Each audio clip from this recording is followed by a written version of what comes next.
Welcome back to Green is Good, and we're so honored to have Whitney Showler with us today. Welcome to Green is Good, Whitney. Thank you so much. I'm happy to be here. Whitney's the Chief Operating Officer for Music for Relief, and for our listeners who want to follow along, I'm on the site right now. It's musicforrelief.org, and she also has another great site, powertheworld.org.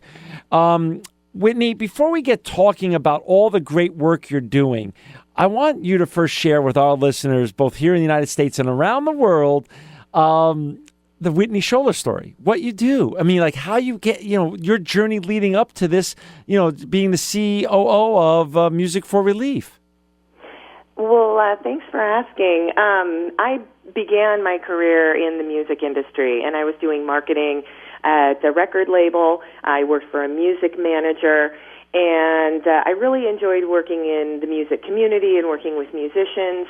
But I realized that I wanted to be involved in something that gave back and something that helped others. And I actually feel very lucky because as I was working for this record label, Linkin Park asked me to come work for them.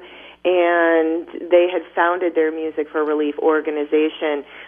Shortly before that, I began volunteering for the organization. I said, I've got some ideas. I want to help. What can I do? And it became clear that they needed somebody to run the organization full time, because before that, it had really just been the band and management running the organization. And I said to them, I'd love to do this. I'd love to sort of transition and do this full time. And thankfully, they were in agreement. And it's been really wonderful ever since, because we've been able to really grow the organization, do much more to help following natural disasters, and also help with the environment and disaster risk mitigation. So when did that start? Like, when was that point? What year was that where you took over and they handed Music for Relief to you to run? It was at the end of 2006, early 2007. They founded the organization in 2005, so they'd been really doing it all for a year and a half. Right, got it. And then what is the exact mission? What does Music for Relief do? If you and I were on an elevator right now and we got 60 seconds going from the ground floor to the 39th floor, tell me, what does Music for Relief do? Music for Relief is dedicated to sending relief and aid to survivors of natural disasters, and then helping them recover and rebuild. And then the second part of our mission is to improve the environment by reducing global warming and helping with disaster risk mitigation. I mean, we really believe that vulnerable populations who are at risk for natural disasters can be greatly helped by improving the environment, and sometimes that means reforestation, sometimes that means replanting wetland areas, sometimes it means reducing global warming so that there's less desertification and improvement of their land. So we have sort of this dual mission, because we don't want to just be reactive. We want to be preventative as well. And is this and do your efforts go worldwide? Does it go to just issues that affect the United States, or does this go to to bigger issues around the world, such as the tsunami in Japan and in Haiti and all the other places that we've had these natural tragedies in the previous 5-6 years? Yes, it's definitely worldwide. We were founded, like I said, in 2005, after the Indian Ocean tsunami that hit at the very end of 2004. And that was really the catalyst that created Music for Relief, and that got the guys to want to do more. And so we respond to natural disasters that happen all over the globe. We responded to the Haiti earthquake. We responded to the Japan earthquake and tsunami, cholera outbreak in Zimbabwe, all sorts of typhoons and storms in Southeast Asia. So it's really a global response And then we also do environmental work all over the world. Right now we've got a clean cook stove project that is happening in Nepal. And the idea is that people in Nepal are using so much wood to cook their food and to heat their homes that they're deforesting this very important forest area. So it's causing environmental problems, it's causing problems for their health, and it's reducing the habitat for animals. So we want to be able to provide cook stoves that don't require all that wood for them. So it's truly a global effort, yet we will still respond to emergencies and do environmental work here in the U.S. In our, obviously in our homes, in our backyards. We responded to Hurricane Sandy in New York and New Jersey, multiple wildfires in the West, and we've done lots of tree planting in the U.S. as well as I think I mentioned before, replanting some of the Gulf Coast wetlands, which are so critical in absorbing the storm surge when there's a hurricane. And so we mentioned at the top of the show, you have another organization also called Power of the World. Can you explain how that came about and how that interrelates with Music for Relief? Absolutely. So Power of the World is one of Music for Relief's programs. So it's a part of Music for Relief, and it's our clean energy program. Basically, we responded to the Haiti earthquake, and one of the programs that we helped fund for the people of Haiti in the aftermath were solar-powered streetlights, because families living in the IDP camps didn't have light at night, and it was dark and it was dangerous, so we helped fund solar-powered streetlights so that women and children could get back and forth to the bathroom safely, so that people could gather at night, so that they could have a better quality of life. And when we went to visit Haiti after this disaster, one thing that we recognized was this lack of access to electricity is a major problem. It impacts people's health, their safety, their education, and their livelihoods, and not just in disaster situations. That's where we first really noticed it, but it's a huge problem that is impacting people all over the world. So we launched Power the World as part of Music for Relief. It's our environmental campaign to help bring energy to people who don't have access, and specifically clean energy. So we wanted to help people who are in developing countries get access to energy that's not going to damage the environment, not going to be harmful to their health, that's going to be clean and safe, and really help them have better lives and livelihoods. How many people are part of both of these organizations? How many people do you get to work with? Well, we have partners for all of our for all of our programs. Right. And we don't necessarily have membership, but we have hundreds of thousands of supporters. Got it. So we've got people who are donating to Music for Relief to help our disaster relief efforts. We have people who are donating to help with Power the World. We also have amazing partners. For example, I mentioned our Clean Cook Stove program in Nepal. We're working with World Wildlife Fund to help implement those cook stoves in one village called Kumrose. And there are amazing people on the ground who are working and helping us implement that program. We're also working with the United Nations Foundation. They're a great partner, and they are helping us implement Power of the World, helping us identify areas of the world that would be, that would benefit most from these programs, and helping us, connect with the communities that need them. And for our listeners out there who just joined us, we have Whitney Showler on with us today. She's Chief Operating Officer for Music for Relief. And to learn more about what she's doing with her organization, and go to musicforrelief.org, or you also can go to powertheworld.org. Whitney, 2007, 2013, two very, very different times in this world in terms of the economy, in terms of social media. Talk a little bit about how your organization has evolved, both with Linkin Park's involvement originally, and obviously continuing. But have you been able to bring others in, other bands in, or other artists and people from the industry in, and also your fan engagement? Given that social media has grown so much in those 6 years, how has that interrelationship happened, and what does it look like, and where do you think it's going? That's a great question, and that makes us so unique in the world of nonprofit organizations. Music for Relief was born at a time when, the internet was how people communicated and how people got their information, and the people who support Music for Relief were very savvy and very connected. And so we've been able to generate this really global base of supporters through, our online outreach, through social media, and now more than ever before, that's how we communicate with our supporters and with people who are impacted by our programs on the ground.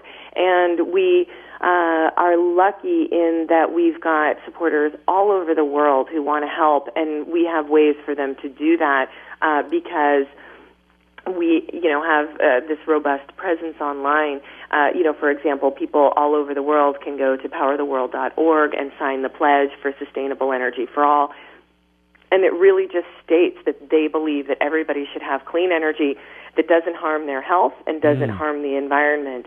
And that's one way you can help, even if you're not in the location where we are implementing our programs, or if you're not in Los Angeles where we are based. And I think that many nonprofit organizations had to sort of catch up to the digital phenomenon, and we were already prepared for that just because of when we were established, and because of Linkin Park's savvy in that arena. And you asked about other artists. Music for Relief's goal is really to bring the music community together to make a greater impact for those in need. So we were founded by Linkin Park, but we're much greater than Linkin Park. We've got incredible support from artists all over the map. We have support from Enrique Iglesias, from Juanes. Past programs, we've had support from Dave Matthews Band, from Alanis Morissette, currently 30 Seconds to Mars, and Steve Aoki are supporting our Typhoon Haiyan relief efforts for the Philippines. So we've really had this incredible, diverse group of artists and music industry professionals and fans who are supporting our efforts, helping us, and really coming together to do more for people in need. So now walk me through this. Let's go through a case study. So the typhoon tragedy happens in the Philippines, and so it's now it becomes a major event. How do you rally your troops? How was the decision made at your organization? We're going to get involved. And then how do you decide how are you going to get involved? The issue of what you're actually going to do, what forms of action you're going to take, and how are you then going to rally your troops financially and otherwise to then make those actions a reality? Can you walk us through a case study in Music for Relief's great work around the world? Sure. Well, one of the key factors is speed. I mean, once something like this hits, and with Typhoon Haiyan, of course, we had a little bit of notice because we can see the weather patterns. We know that a typhoon is coming. We've got a little bit of time to plan. Unfortunately, a situation like the Japan earthquake and tsunami or the Haiti earthquake, not so much notice. It just happens in an instant. So when disaster strikes, I will immediately, contact the board of the organization and let them know, how bad it looks like it is. If I believe we can formulate a meaningful response, and if we have funds that we can allocate to the relief effort, having funds right away is critically important. So if anybody wants to help with that, to ensure that we have funds in advance of a natural disaster, please feel free to go to musicforrelief.org and donate and help us get those reserve funds in place. So once I have contacted the board, I let them know, if I think that we can formulate a response, what I think we should do, and they will say, yes, let's do it. We will all immediately start reaching out to all of our friends and contacts at record labels and other music companies and artists and artist managers and attorneys, and we'll let them know we're responding. Here is what we're going to do. Here are the 3 things that you can do to help. And in this scenario, we asked artists to provide either tickets or memorabilia, something that they, that their fans would really want, that we could provide as incentives for their donations. And then we asked them to message about our response on social media. So we then launched a fundraising appeal. We emailed all of our supporters. We sent messaging through social media, and we asked people to go to musicforrelief.org to make donations. And people who donated at certain levels were entered to win this great prizing from artists who are supporting our work.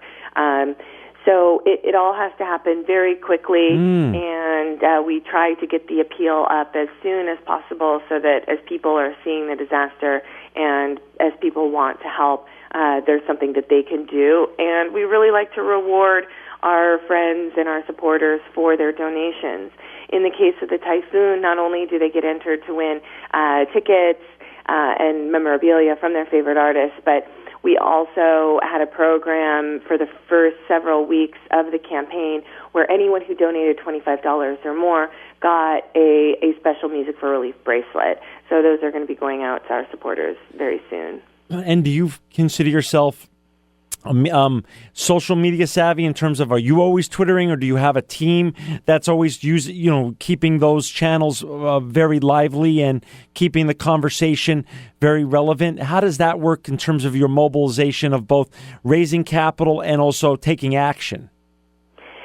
Yeah, well, I've got a great team of volunteers who help me, and they're constantly tweeting. And I actually don't tweet personally because I'm so busy tweeting for Music for Relief. Right. So they're fantastic, and they help me out. And I enjoy seeing our supporters retweet and communicate with us, and it's really fun because we can get feedback right away. And Lincoln Park was just in the Philippines earlier this year, and we communicated with Music for Relief supporters there because we had a Music for Relief presence at the show. We were also in the Philippines responding to previous flooding from typhoons. So we, can have this direct dialogue through social media with our supporters and our friends on the ground in the Philippines, telling us, here's what the situation is. Thank you for your support. And we can really have that immediate feedback from the communities that we're helping, which is amazing. We were down to the last minute and a half or so, Whitney, and like I said, we have a lot of young listeners out there that want to become the next Whitney Showler. Can you share some tips or some advice to the generation in high school and college that want to do something with a higher purpose like you're doing, and want to wake up every morning feeling like they're changing the world? Absolutely. My advice would be to really think about what you want to do and go after it. I mean, I wasn't hired to do this originally. I decided that I wanted to do something that had more purpose to me and felt like it was helping the greater good and the world at large. And so I sort of went after it, and I asked if I could do this. So I would say, think about what would make you happy and what you want to do, and find a way to make it happen. And it might not always be easy, and you might have to get really creative to do it, but I think that there's a way. Hey, for our listeners out there, to learn more about Whitney's great work and her organizations, and to donate and to help further the mission, it's www.musicforrelief.org and www.powertheworld.org. Whitney Showler, you are a sustainability rock star and truly living proof that green is good.